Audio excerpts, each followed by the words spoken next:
הטיסה שלנו קצת מתעכבת, אז הכל יהיה בסדר? אמא, איך הכל יהיה בסדר? מה זה? Give me your passports. Come with us. But our flight is leaving. Wait, we're together. Your daughter was arrested. They found drugs in her backpack.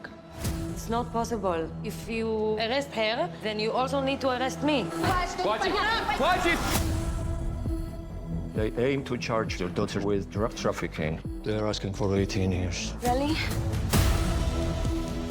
חזרנו, האירוע הגדול שמלווה את כולנו בימים האלו. זה בלתי נתפס הדבר הזה.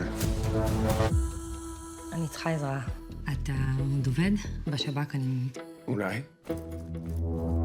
היה עוד מישהו שהסתובב איתה שם בהודו חוץ ממך? למה שמישהו יזייף דרכון ואני אמצא את זה אצל גלי? מה לה ולאנשים כאלה?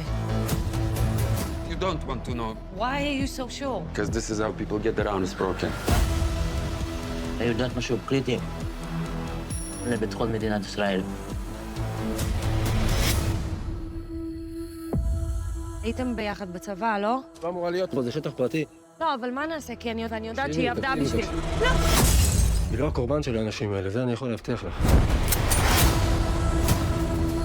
חופרת בזה, זה רק נהיה יותר ויותר מטושטש ו...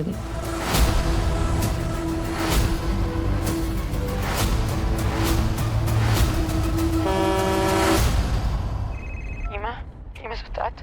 גלי? I'm your mother. I will find you.